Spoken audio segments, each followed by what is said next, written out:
Last summer, Arsenal needed to sign a new center forward.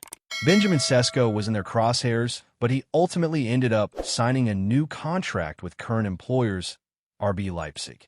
In the end, the Gunners went without. The only signing to bolster the forward line was Raheem Sterling. The Chelsea loanee promised we'd see the best of him. That did not happen. In January, Mikel Arteta was crying out for a striker again, but it wasn't forthcoming. What happened next? Kai Havertz sustained a nasty hamstring injury during a warm-weather training camp in Dubai. Arsenal's Premier League form suffered drastically, and it ultimately tripped them up in Paris when they exited the Champions League at the semi-final stages. So, a year on from when a new center forward first should have arrived, Arteta and co. are back at square one, chasing Sesko again.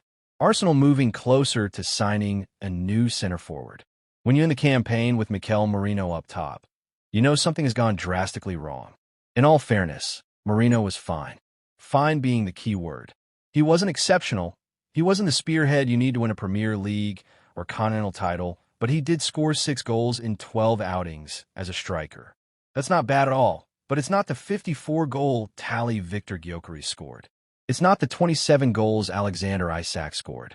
It's not the 21 goals Sesko scored either. All three of those players would be excellent signings, but it's Sesko who looks the most likely to arrive at the moment. Mega money deals, controversial moves, and big-name flops. This is the home of transfer news and opinion across Football Fancast. That's according to German publication Bild via Sport Witness. They report on Wednesday that a deal is beginning to move on the player's side. Indeed, Bild states that Arsenal have reached an agreement on personal terms between them and the striker.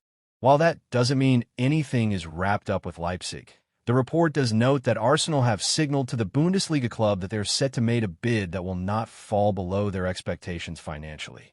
It's likely to take an offer between £68 million to £85 million to convince them to sell. How Sesko could replicate Pierre-Emerick Aubameyang at Arsenal. It's safe to say that since Pierre-Emerick Aubameyang left Arsenal behind, Arteta has lacked a real potent center forward. That's not to say it was a mistake to let him go. After all, the Gabonese striker departed in controversial circumstances, stripped of the captaincy, video below, and then flying out to Barcelona on a trip that wasn't sanctioned by the club. Despite his flaws, Aubameyang was a mighty fine player for the club and was a key reason behind Arteta's only trophy as a manager so far, the FA Cup in 2019-20. Given Arsenal's recent progress, it's remarkable that they're currently in the middle of a 5-year trophy drought, but it's perhaps no coincidence that they're yet to win any major honors since Auba departed. His record with the Gunners was exceptional, scoring 92 goals in 163 outings, most notably winning the Premier League Golden Boot in 2018-19. He was one of the meanest forwards in the whole of English football during his time at the Emirates Stadium and even deservedly found his way into the PFA Team of the Year for 2019-20. Aubameyang was relentless, netting 31 goals in 51 games throughout 2018-19, and then the following term, he bagged 29 in 44 matches. Well, if Sesko did arrive, then he'd certainly have a lot to live up to, but there are similarities in the way they play the game. Described as the new Haaland by scout Jacek Kulik, the Slovenian possesses a tall frame, standing at 6'5". In contrast, the former Arsenal forward stands at 6'2". There is a slight difference there, but what their height allows is for a longer and more powerful stride pattern. They can burst beyond the last line of the defense and surge towards goal in a similarly explosive fashion. Rather than relying on intricate build-up play, they're also very clever with their movement and rely on their instinctive finishing ability. In essence, they're both mighty fine poachers. More often than not, they're always in the right place at the right time. Comparing one of Aubameyang's best seasons at Arsenal with Sesko's latest campaign, we can see alike the pair are.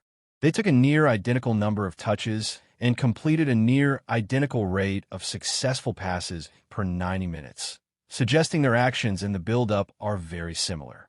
Likewise, they come out very closely for key passes and shot-creating actions, underlining how often they make something happen in the final third of the pitch. Aged just 22, Sesko clearly has a lot of development left to do, but if Arteta could extract that in North London, the Spaniard may well have the next Auba on his hands, just without the excess baggage. That doesn't sound too bad, does it? Realitid has shades of Nwanery. Berta holds talks to sign £40 million star for Arsenal. Arsenal are looking at signing one of Europe's best young prospects this summer.